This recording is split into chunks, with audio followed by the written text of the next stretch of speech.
बिस्मिल्लाहिर्रहमानिर्रहीम। अस्सलामु अलैकुम। मैं हूं आपका मेज़बान साजिद गुंदल। आज 16 दिसंबर है, साल 2020। 3 आम खबरें आज की वीडियो में भी हम डिस्कस करेंगे। कप्तान के मास्टर स्ट्रोक ने पीडीएम को जमीन बोस कर दिया और लॉन्ग मार्च खतरे में पड़ गया।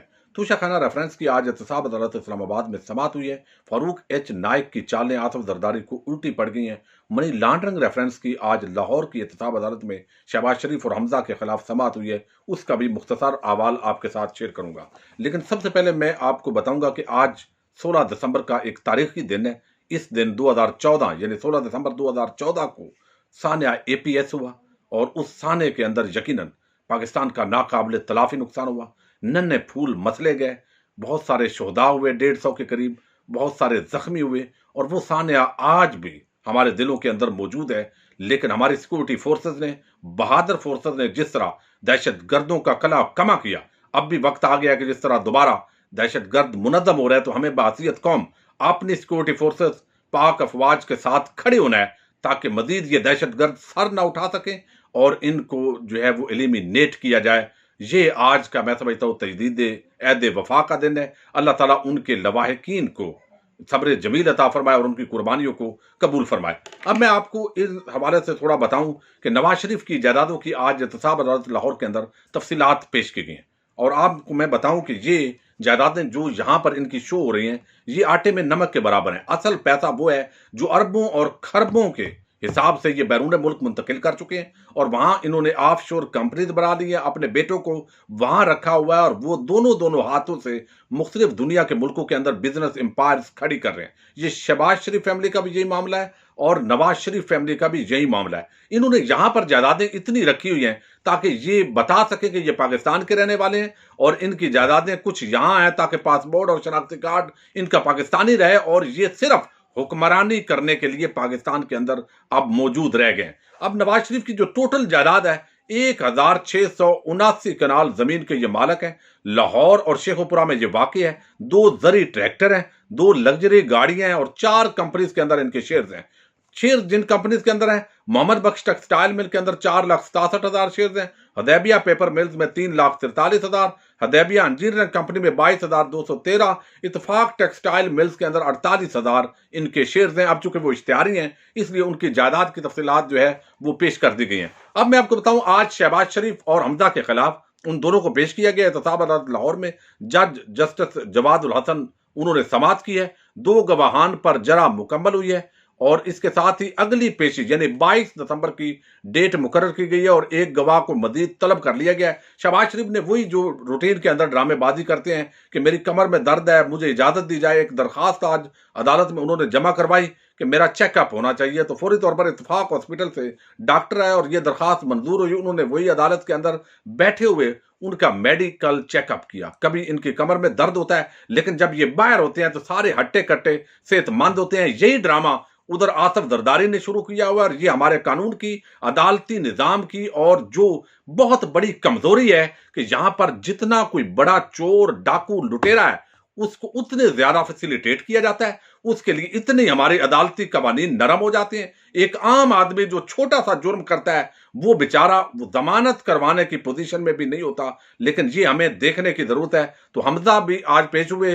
अमजद परवेज एडवोकेट ने 2 गवाहान पर आज जरा की है। इस हवाले से भी जो है मैं आपको बता चुका हूं। अब आसफ जरदारी की के जो आज रेफरेंस है एहतसाब अदालत इस्लामाबाद के अंदर, उसकी समात हुई है तूशाखाना रेफरेंस की। फर्द जुर्म आयद हो चुकी है। गवाहान अपनी स्टेटमेंट उसके अंदर भी रिकॉर्ड करवा रहे हैं। लेकिन जो आसफ जरदारी के वकील हैं फारूक एच नाइक, वो अक्सर गैर हाजिर होते हैं। कोई ना कोई उन्होंने डिले टैक्टिक्स जरूर यूज करने होते हैं। कभी वो कहते हैं मैं हाई कोर्ट में हूं, कभी मैं सुप्रीम कोर्ट में हूं।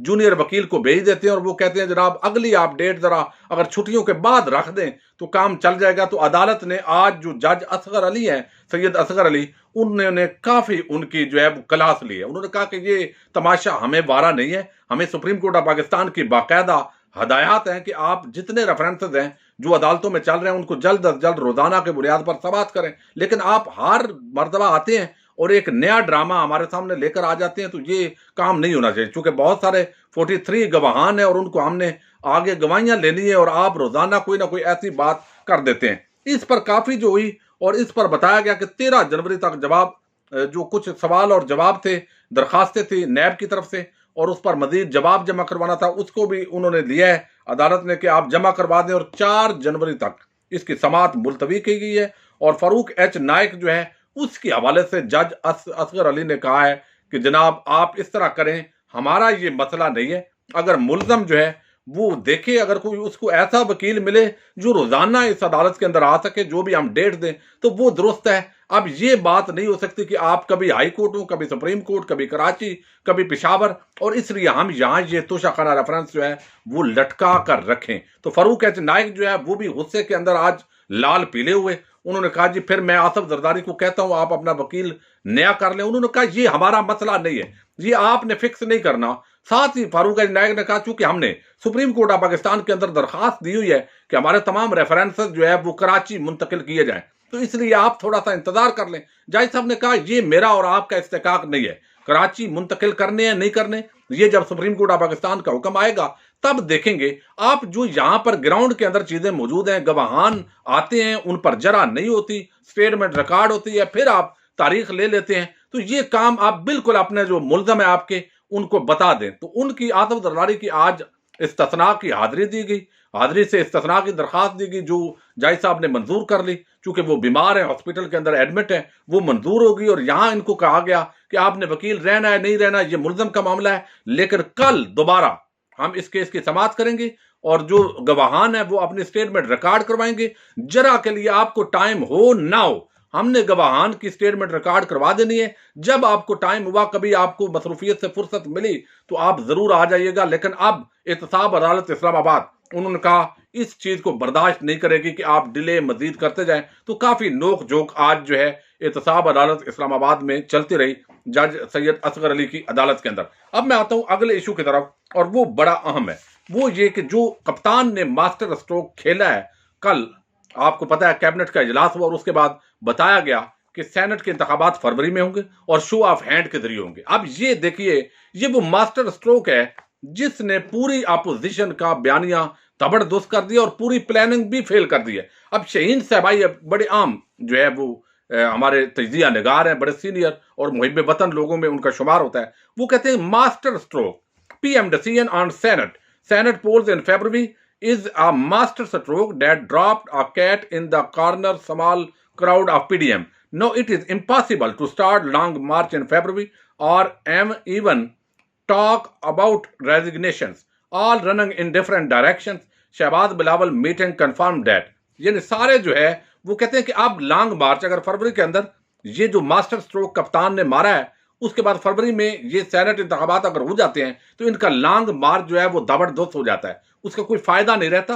और ये सारे मुख्तलिफ डायरेक्शन के अंदर दौड़ रहे हैं। और इसका पता चलता है जो बिलावल और शहबाज की मीटिंग हुई है कि यानी उन्हें मरियम और नवाज शरीफ पर एतमाद नहीं है। तो ये जो अभी इस पर काफी गुफ्तगू हो रही है और आप हैरान होंगे कि वो तमाम अपोजिशन जमातें जो कल तक ये कह रही थी कि इंतखाबी इस्लाहात होनी चाहिए, ये हार्स ट्रेडिंग खत्म होनी चाहिए, ये जो सेनेट के इलेक्शन के अंदर वोट बिक जाते हैं, मुख्तलिफ अरकान असम्बली करोड़ों अरबों रुपए का बाकायदा कारोबार होता है इसके अंदर, ये एक मंडी का मंजर पेश कर रहे होते हैं और बक्से लेकर, और आजकल तो चेक और बारोबार जो फ्रंट मैन होते हैं उनके जरिए पैसे दे दिए जाते हैं। तो अब ये काम नहीं होना चाहिए। अभी कल ये बहुत बड़ी अनाउंसमेंट की है जो प्राइम मिनिस्टर ने और हुकूमत ने जो फैसला किया है, उसके बाद वही रिवर्स गेयर उन्होंने लगा लिया। वो कहते हैं शो ऑफ हैंड के जरिए नहीं होना चाहिए। इसका मतलब है हुकूमत को इस पर एतमाद नहीं है अपने अरकान पर, और हालांकि वजीर आजम चाहते हैं कि धांधली के तमाम दरवाजे बंद होने चाहिए और जो भी जायज चीज है वो होनी चाहिए। और साथ ही जो फरवरी के अंदर इलेक्शन है उस हवाले से तो आइन के अंदर कोई कदगन नहीं है। सलमान अकरम राजा जो बाकायदा नून लीग के और उस जो साइड के लोग होते हैं उनके अमूमन वकील होते हैं, उन्होंने भी ये इतराफ किया कि इसके अंदर कोई मसला नहीं है। और अगर ये शो ऑफ हैंड का सुप्रीम कोर्ट ऑफ पाकिस्तान इजाजत दे देती है और इसकी भी कोई मना नहीं है कानून और आइन के अंदर, सिर्फ तशरीह का मसला है, अगर वो तशरीह सुप्रीम कोर्ट ऑफ पाकिस्तान इस हवाले से दे देती है कि ठीक है ये इससे ट्रांसपेरेंट इलेक्शन होता है और अच्छी बात है, तो शो ऑफ हैंड के जरिए हो जाए, फरवरी में हो जाए, तो ये लॉन्ग मार्च बेचारे कहां करेंगे। 10 मार्च को इख्तिताम होगा, यानी मुस्ताफी होंगे, अगले जो टन्योर है वो रिटायरमेंट होगी सेनेट से, उससे पहले अगर 10 फरवरी 12 फरवरी को इंतखाबात सेनेट के हो जाते हैं तो उसके बाद ये किसके लिए जो है वो लॉन्ग मार्च करेंगे। इनके लिए बड़ी मुश्किलात पैदा हो गई हैं, ना ये सीटें छोड़ सकते हैं, ना ये सेनेट का बाइकाट कर सकते हैं, और कप्तान ने इनको फंसा कर रख दिया। और पूरी पीडीएम आप देखेंगे किस तरह बिल आखिर जो है वो जलालत का सफर अपना मुकम्मल करती है, और बिल आखिर पाकिस्तान की फतह होगी, और कप्तान जो है सबका एहतसाब करेगा, और मुल्क इंशाल्लाह तरक्की की शहराह पर चल पड़ा है और अपनी मंजिल मकसूद तक पहुंचेगा। अपने मेजबान साजिद गुंजर को नेक्स्ट वीडियो तक के लिए इजाजत दीजिए। अल्लाह हाफिज।